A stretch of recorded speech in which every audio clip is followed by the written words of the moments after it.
ओम श्री साम शिवाय नमः। ओम श्री गणेशाय नमः। जय गुरु जी, जय गुरु जी, जय गुरु जी। अब मैं महापुराण का पाठ पढ़ूंगी। उससे पहले गुरु मंत्र। ओम नमः शिवाय, शिव जी सदा सहाय। ओम नमः शिवाय, गुरु जी सदा सहाय। ओम नमः शिवाय, शिव जी सदा सहाय।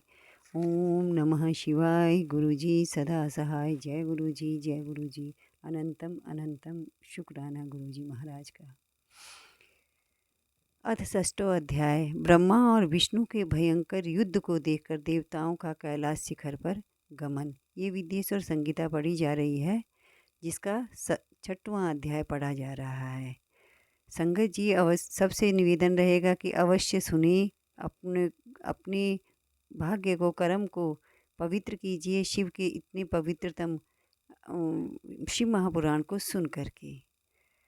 नंदिकेशरो वाचम पुरा कदाचिद्योगीन्द्र विष्णुर्विषाधरासनः शुश्वापपरया भूत्या सवानो गैरविसंवृतां यद्रच्छायागस्तत्रस्ता ब्रह्माविदा वरम् अपृच्छत् पुण्डरीकाक्षं शयानं सर्वसुन्दरं कस्तं पुरुषवच्छेसे दृष्ट्वा मामपि दृप्तवत् उत्तिष्ठवत् मम पश्चात् नाथमिहागतम् आगतं गुरुमाराध्यं दृष्टा दृप्तवच्चरेत् द्रोहिणतस्य मूढस्य प्रियश्चित्तं विधीयतेम् इति श्रुतावचा क्रुद्धो वही शान्तावदाचरन् स्वस्ति ते स्वागतं वत्सा तिष्ठिपीठमितो वशां किं ते व्यग्रा वद्वक्त्रं विभाति विस्मेक्षणम्।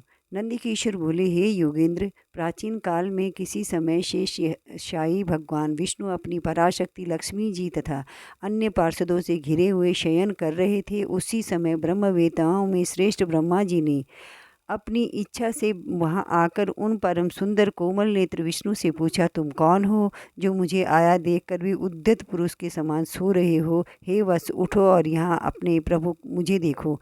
जो पुरुष अपने श्रेष्ठ गुरुजनों को आया हुआ देखकर उद्धत के समान आचरण करता है, उस मूर्ख गुरुद्रोही के लिए प्रायश्चित का विधान किया गया है। ब्रह्मा के इस वचन को सुनकर क्रोधित होने पर भी बाहर से शांत व्यवहार करते हुए भगवान विष्णु बोले, हे वत्स, तुम्हारा कल्याण हो, तुम्हारा स्वागत है। आओ इस आसन पर बैठो। तुम्हारे मुख मंडल से व्यग्रता प्रदर्शित हो रही है और तुम्हारे नेत्र विपरीत भाव सूचित कर रहे हैं। ब्रह्मवाच वत्स विष्णु महामानमागतं कालवेगतां पितामहश्च जगतः पाता च तब वत्स का। ब्रह्मा जी बोले, हे वत्स, हे विष्णु, काल के प्रभाव से तुम्हें बहुत अभिमान हो गया है। हे वत्स, मैं जगत का पितामह और तुम्हारा रक्षक हूँ। विष्णुरोवाचम मतस्थम जगदिदं वत्सा मनुष्य त्वं ही चोरवत् मन्ना भी कमलाज्जाता पुत्रस्तम भाससे वृतः। विष्णु बोले, हे वत्स, यह जगत मुझ में ही स्थित है। तुम केवल चोर के समान दूसरे की संपत्ति को व्यर्थ अपने मानते हो। तुम मेरे नाभि कमल से उत्पन्न हो, अतः तुम मेरे पुत्र हो। तुम तो व्यर्थ बातें कर रहे हो। नंदिकेश्वरो वाचम एवं ही वदत्तोस्तत्र मुग्धयोरजयोस्तदा अहमेव मरो न तमहं प्रभुरहं प्रभुं परस्परं हन्तुमकामं चक्रतु समरोद्धमं युयुधातिमरो वीरो हंसपक्षीन्द्रवाहनं वैरज्या विष्णु वांश्यव मिथोयुधिते धीरे तथा।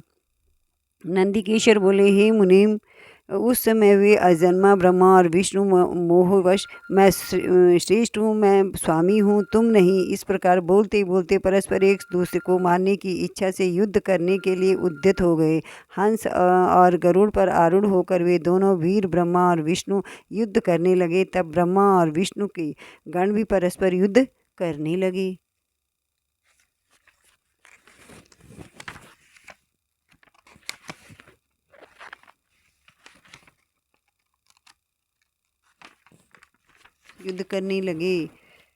तावाद्धिमानगतया सर्वे शर्वा वेदिजातया ददीक्षवा समाजग्मु संवरं तं महाद्भुतं विपन्तः क्षिपन्तः पुष्पवर्षाणि पश्यन्तः शरम्बरे सुपर्णावाहनस्तत्र क्रुद्धो वे ब्रह्मवक्षसिं सुमोच वाणसन्हासन्नस्त्रांश्च विविधान् बहून् मुमोचाथ विधि क्रुधो विष्णुरुरसि दुष्यहानां बाणनन्नर संकासा न संस्त्रा शिवोषस्तदां तदाश्चार्म्यतिं सपिष्टं तयो सम्मरगोचरम्।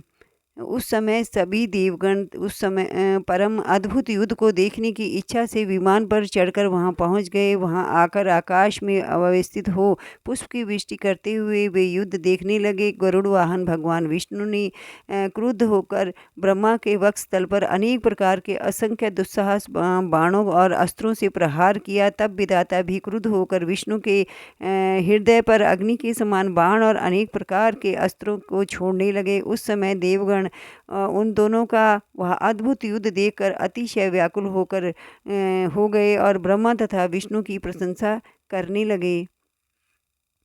समीक्षया देवतागणा शंसाशुर्भाषमाकुलां ततो विष्णु संसाक्रुद्धं स्वस्नाव्यसनकर्षितः